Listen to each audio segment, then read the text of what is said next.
Cari pemilih cerdas jangan ragu. Literasi hukum pemilu jadi perlu.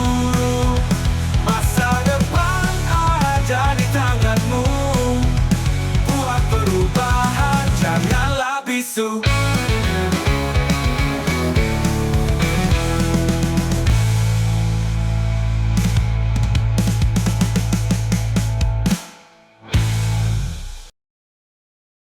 Halo Sobat JDH, kembali lagi di podcast Ruang Kendali episode keempat. Bersama saya hari ini Mirah, dan di episode kali ini kita bakal bahas topik yang cukup penting, sangat penting, yaitu terkait dengan data pemilih dalam demokrasi. Kenapa penting? Karena tanpa data pemilih yang akurat, pemilu bisa berantakan, dan yang rugi siapa? Ya tentu kita semua sebagai warga negara. Dan pastinya hari ini kita kedatangan narasumber, yaitu Ketua Divisi Perencanaan Data dan Informasi KPU Kabupaten Buleleng, Bapak Ngurah Cahyudi Wiratama. Halo Bapak, apa kabar Bapak? Selamat sore Mira, kabar saya baik hari ini. Baik, terima kasih Bapak telah meluangkan waktu untuk bisa hadir di podcast Ruang Kendali kami hari ini. Kira-kira kita mau bahas apa ini untuk kali ini? Kita terkait data pemilih dalam demokrasi Bapak. Tapi sebelum kita masuk ke topik, mungkin kita bahas yang ringan dulu kali Pak ya. Siap. Mungkin bisa diawali dengan apa sih tugas pokok dan fungsi dari divisi Bapak sendiri itu? Oke, kalau tugas pokok saya kan ngempu divisi perencanaan data dan informasi. Jadi kalau untuk perencanaannya kita mulai dari merencanakan kegiatan, baik itu anggarannya, tata cara kegiatan yang akan direncanakan. Selanjutnya untuk data, kita data pemilih, siapa-siapa yang berhak memilih, siapa yang nggak berhak memilih, itu kita update terus tiap periode. Selanjutnya untuk informasi, kita menyiapkan informasi untuk publik mengenai pemilu, tentang informasi pemilu, pilkada, atau data pemilih, itu kita yang nyiapkan dulu. Jadi teman-teman di sekretariat juga selalu bekerja untuk menyiapkan, mengupdate semua informasinya gitu. Berarti cukup padat ya Pak di divisi Bapak ini, dari perencanaan awal hingga data sampai informasi ke masyarakat tuh Bapak ampu itu di divisi Bapak ya? Ya, dalam hal ini kita cukup padat ya, karena 3 kegiatan yang kita ampu, dari mulai merencanakan, dari data, sehingga memberikan informasi ke publik. Tapi syukurnya di KPU Buleleng kita di backup sama sekretariat yang cukup mumpuni lah, yang untuk masalah data, apalagi kalau data pemilih itu sangat penting banget untuk tegaknya demokrasi di Buleleng. Berarti memang harus ada tim yang solid, yang besar, yang untuk membantu Bapak di di divisi ini Bapak ya? Iya. Mungkin karena kita sudah tahu nih tupoksinya Bapak sendiri, mungkin kita sudah bisa masuk ke topik kita, yaitu data pemilih itu Bapak. Mungkin bisa diceritakan lagi juga Pak, kalau di KPU Kabupaten Buleleng sendiri, bagaimana cara mengelola dan memperbaharui data pemilih itu sendiri? Oke. Kalau pada saat pemilu maupun pilkada, itu ada tahapan namanya tahapan pemutaran data. Nah, pada saat kalau di tahapan, kita punya ujung tombak namanya Pantarlih. Dia yang akan memutarkan data penduduk berkelanjutan. Jadi Pantarlih akan coklit atau coktas langsung ke penduduk bersangkutan, mengecek satu persatu dari KK, KTP, apakah bersangkutan itu terpenuhi haknya untuk menjadi pemilih gitu. Tapi berhubung kali ini kita udah di luar tahapan pemilu maupun pilkada, kita masih tetap melaksanakan coktas, pencocokan terbatas, karena data yang turun itu selalu berkembang dinamis. Misalnya ada yang meninggal, ada yang baru menginjak 17 tahun, terus ada TNI Polri yang baru masuk, itu kan otomatis TNI Polri hak pilih tidak bisa menggunakan hak pilihnya karena dia, ataupun TNI Polri yang sudah jadi pensiunan, dia akan punya hak pilih kembali. Samping itu kita kerjasama dengan stakeholder, mulai dari catatan sipil, dinas catatan sipil, itu yang kita sangat membantu kita untuk mengupdate data kita. Dengan pemerintah daerah, baik dari kecamatan, kepala desa, lurah, itu sangat membantu kita. Jadi hampir koordinasi kita, hampir tiap saat lah kita koordinasi untuk mengupdate data pemilih ini. Berarti proses pengelolaan data pemilih itu benar-benar melibatkan banyak pihak, Pak ya? Mau di eksternal dari KPU sendiri, dibantu tadi siapa? Pantarlih. Iya, Pantarlih. Kalau masih pada saat tahapan pemilu atau pilkada, kita kan punya ada ujung tombak ad hoc, PPK, PPS, terus Pantarlih yang akan nantinya menjadi juga petugas KPPS. Itu yang akan terlibat langsung. Tapi kalau di luar tahapan pilkada pemilu, kita lebih fokus ke koordinasi ke stakeholder, kayak dinas catatan sipil, terus dengan pemerintah daerah, dalam hal ini kepala desa, lurah maupun camat. Kita lebih koordinasi ke sana untuk mengupdate data pemilihnya. Berarti kalau sekarang nih dalam masa non tahapan, berarti pemutakhiran data pemilih berkelanjutan itu tetap dilakukan berarti di luar tahapan ini. Kita ada namanya triwulan, kemudian data berkelanjutan secara triwulan. Ada triwulan 1, 2, dan 3 sampai 4. Dan bulan ini kita sudah menginjak ke unggah data pemilih triwulan keempat. Jadi data yang turun dari RI, dari KPU RI, diturunkan data dulu. Di sinilah terus kita mengolah. Ada beberapa kriteria yang turun, mulai dari pemilih baru, terus yang meninggal, beralih status, pindah masuk, pindah keluar, itu turun dari KPU RI. Nah, kita di KPU Buleleng, kita mengolah data tersebut. Kita pilah-pilah dulu, kita cek satu persatu sesuai dengan kriterianya, misalnya pindah keluar, kita cek apa benar ini pindah keluar. Kita cross check ke alamatnya, ke desa atau ke kelurahan setempat. Kalau memang keluar, kita TMS-kan jadi pemilih di Buleleng. Jadi juga pindah masuk, kita cek di data kependudukan di desa tersebut. Lalu kita jadikan masuk ke pemilih di Buleleng. Berarti itu prosesnya lumayan cukup panjang, Pak ya? Sangat-sangat panjang. Sangat panjang. Nah, mungkin menarik nih Pak, kenapa? Berarti kalau di non tahapan itu kenapa juga pemutakhiran data pemilih itu tuh sangat penting dilakukan juga, Pak? Oke, di non tahapan ini kenapa kita lebih fokus dengan data pemilih? Lebih fokus. Karena selama ini data pemilih yang kita miliki masih banyak residu-residu. Kita masih di pemilu atau pilkada kemarin kita masih banyak menemukan orang yang sudah meninggal. Itu masih masuk daftar pemilih. Jadi itu menjadi catatan bagi kita ya. Gimana kita membersihkan data tersebut biar kita punya data yang benar-benar valid. Jadi itulah kenapa KPU RI menurunkan program untuk menerapkan data berkelanjutan. Dan di samping itu juga kita membantu catatan sipil juga untuk merapikan datanya. Selama ini sih kesadaran masyarakat akan data dirinya masih cukup kurang. Contoh yang meninggal untuk mengurus akte kematian itu jarang terjadi. Kalau akte lahir atau KTP masih itu udah bagus. Cuman untuk meninggal ini masih kesadarannya untuk mengurus akte kematian masih kurang. Itulah kenapa di data DPT kita sebelumnya masih banyak juga orang yang sudah meninggal masih punya hak pilih, masih tercantum di DPT. Dan itu merupakan tugas kita untuk membersihkan itu. Oh, berarti cukup panjang ya Pak proses pemutakhiran data pemilih itu biar menjadi data pemilih yang akurat dan mutakhir. Mungkin sebelum kita membahas lebih dalam terkait pemutakhiran data pemilih ini, mungkin kita jeda dulu untuk iklan layanan masyarakat yang telah dibuat oleh tim Humas KPU Kabupaten Buleleng. Duh guys, besok kita disuruh presentasi soal pemilu. Mana nggak nemu lagi aturannya di internet.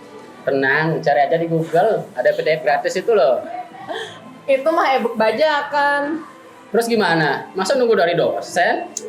Tenang, caranya tuh gampang banget loh kak. Ini kalian tuh bisa tinggal buka jdih.kpu.go.id.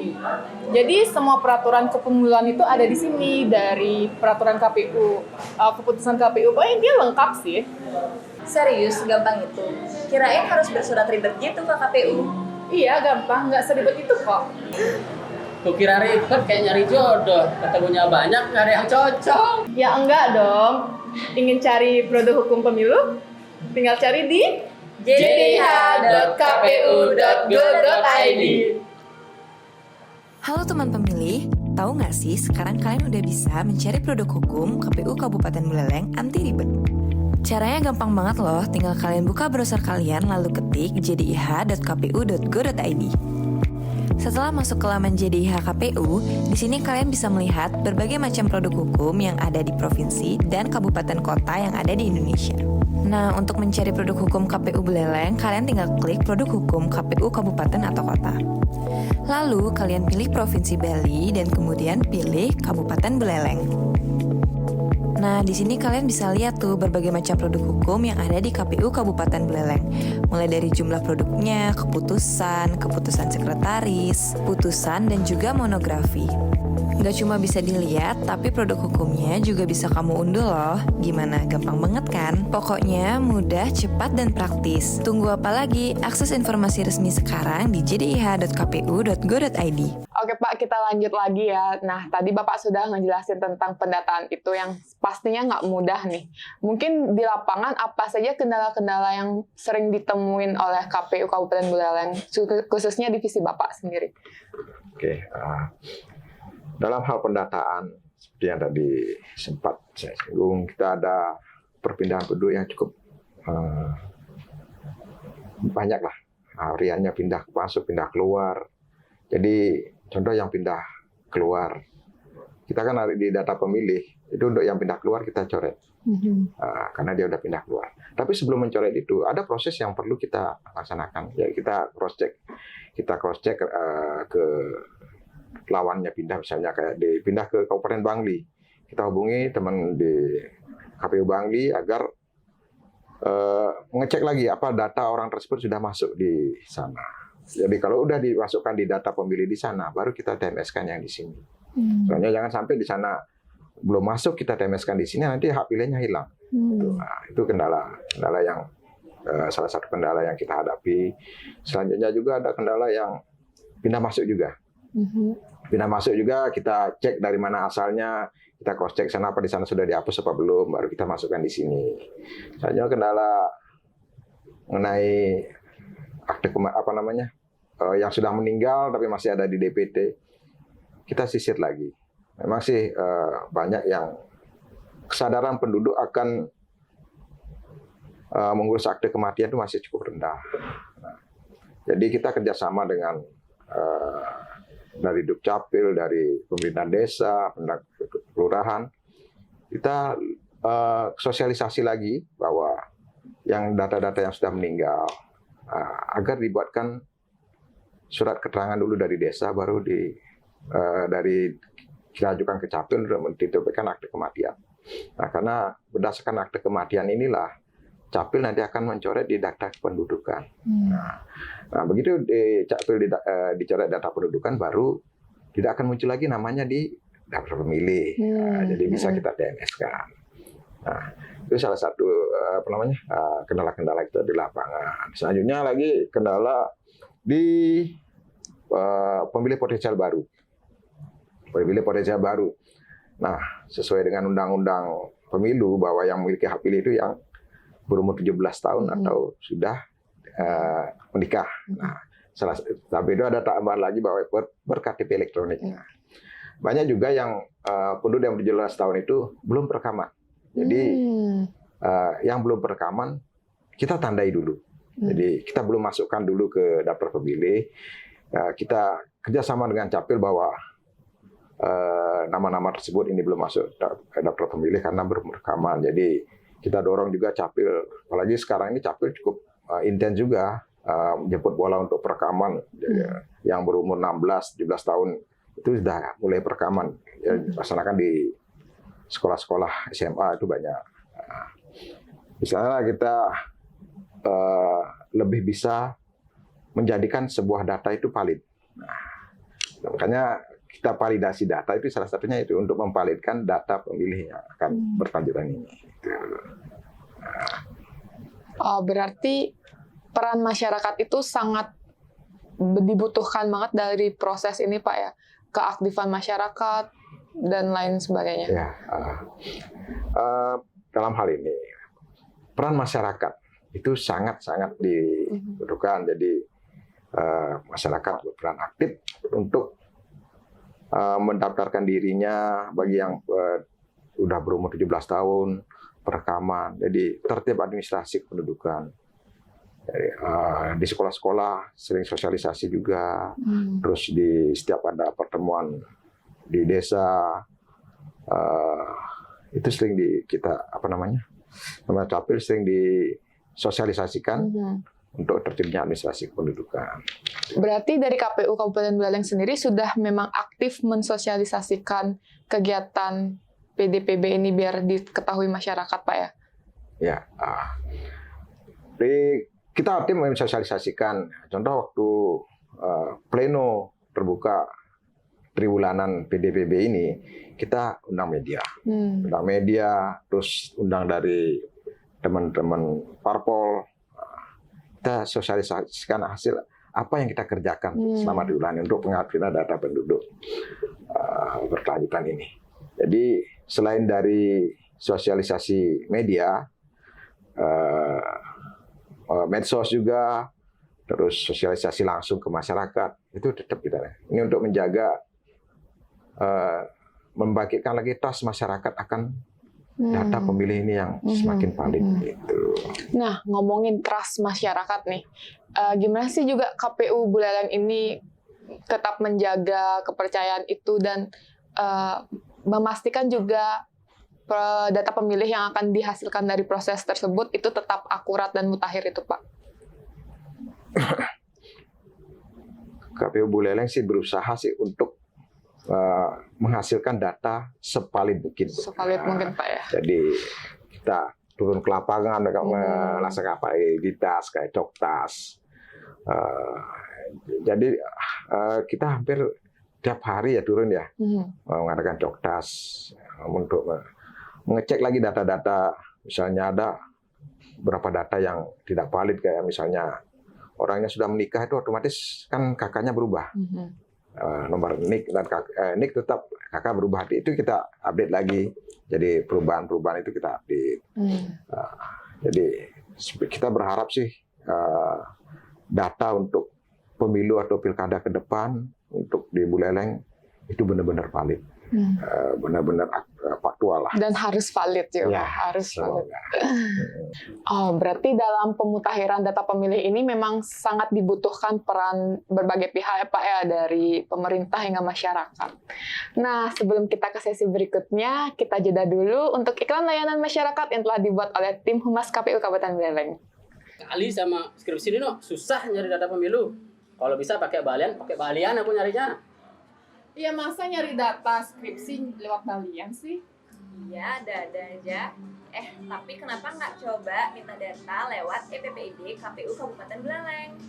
Bahasa genset apa lagi itu? Itu loh PPID, Jabat Pengelola Informasi dan Dokumentasi. Nah, iya bener banget. Caranya gampang banget kok. Kalian tinggal tunggu buka website buleleng.kppid.kpu.go.id. Halo teman pemilih, buat kalian yang ingin mencari informasi seputar penyelenggaraan pemilu dan pemilihan atau informasi lainnya, kalian bisa banget loh mengajukan permohonan informasi melalui web EPPID KPU Kabupaten Buleleng. Caranya gampang banget, tinggal kalian buka browser kalian lalu ketik buleleng.kppid.kpu.go.id. Setelah kalian memasuki layanan EPPID KPU Kabupaten Buleleng, kalian tinggal klik kolom permohonan informasi. Nah, untuk mengajukan permohonan, kalian isi dulu ya formulir permohonan informasi. Isi datanya dengan lengkap dan jelas, mulai dari jenis pemohon, nama pemohon, email, pendidikan, alamat pemohon, nomor telepon, dan juga pekerjaan. Kemudian, isi jenis identitas dan nomor identitas kalian. Jangan lupa juga untuk tulis rincian informasi yang kalian perlu dan juga tujuan penggunaan informasi tersebut. Jangan lupa juga nih untuk memilih cara memperoleh informasi, cara memperoleh salinan, format salinan informasi, dan juga jangan lupa untuk upload dokumen pelengkap permohonan. Langkah terakhir, kalian tinggal klik kolom simpan yang ada di bawah ini dan permohonan kalian akan segera terkirim ke admin EPPID KPU Kabupaten Buleleng. Gimana? Gampang banget kan caranya? Sekian tata cara permohonan informasi melalui EPPID KPU Kabupaten Buleleng. Semoga bermanfaat. Udah gitu aja. Gampang banget, no. Masih tahu dari kemarin, Udah tau gampang kan sekarang? Kita kerjain skripsinya yuk. Oke. Ingat ya, kalau butuh informasi publik langsung aja melalui EPPID KPU Kabupaten Buleleng. Mudah, Cepat. Transparan. Oke Pak, kita lanjut lagi Pak ya, mungkin lebih dalam nih terkait jumlah data pemilih. Dan kami juga mau tahu nih Pak, gimana sih jumlah data pemilih dari pemilu pilkada sebelumnya sampai saat ini adanya pemutakhiran data ini tuh ada perubahan, penurunan gitu nggak Pak? Oke, disinilah kita bisa tahu ya dari hasil pemutaran data yang kita laksanakan beberapa dari mulai pemilu, pilkada, dan pemutaran data terakhir ini. Dari DPT pemilu tahun 2024 kemarin, itu jumlahnya 11.901, yaitu 611.901. Kemudian di pilkada jumlahnya 594.619. Nah, untuk data yang terakhir ini dari rekap data di triwulan ketiga itu jumlahnya 607.310. Nah, gitu. Oh, berarti di pemilu itu 600-an Pak ya. Kalau pilkada 500-an. Nah, itu faktor apa tuh bisa beda gitu jumlahnya Pak? Nah, gini, khususnya di Buleleng ini, waktu dari pemilu ke pilkada, jumlah DPT-nya turun. Nah, di kabupaten lain malah naik.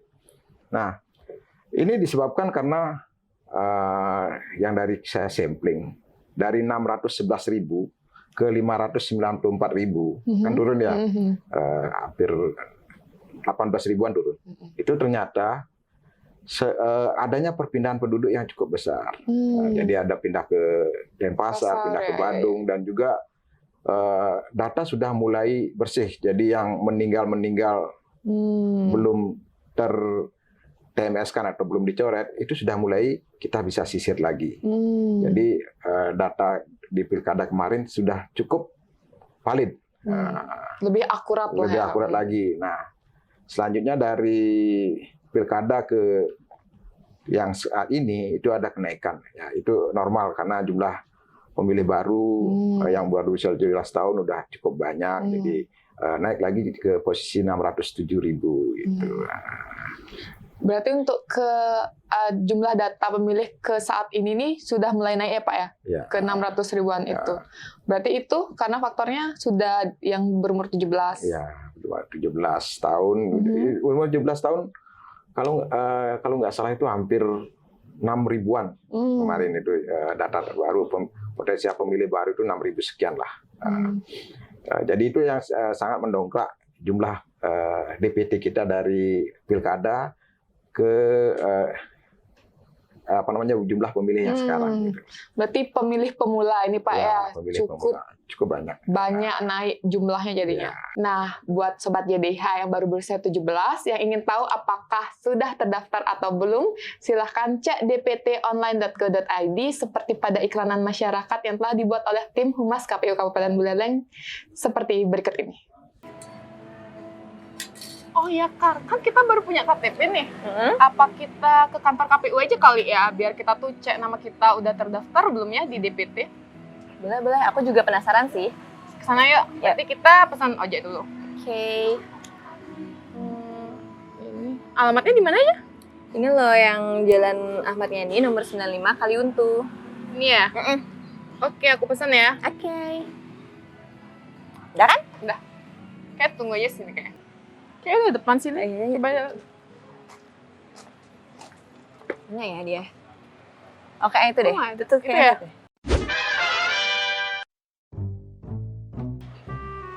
Halo, Halo, Pak. Silakan. Pak.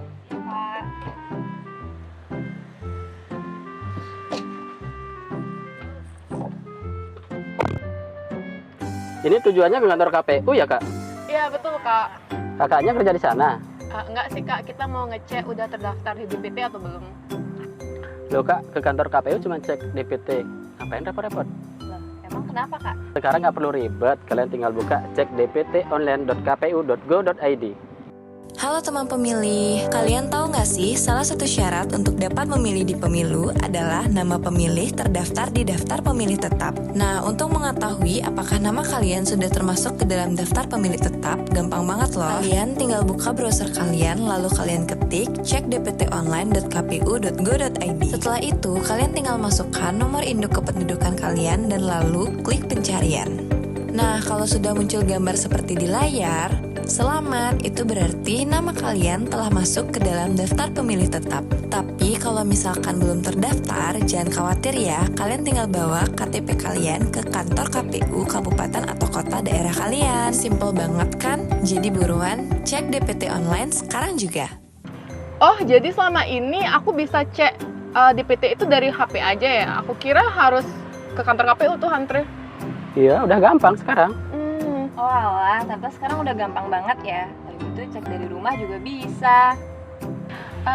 Kak, maaf kalau gitu saya cancel ya, Kak. Saya mau cek DPT di rumah aja. Gimana? Maksudnya gimana? Maaf ya Kak, saya ikut teman saya. Maaf Makasih ya, Kak. Kak. Bapak! Lah, udah dibantuin bukannya ngasih duit, malah kabur, dasar bocil.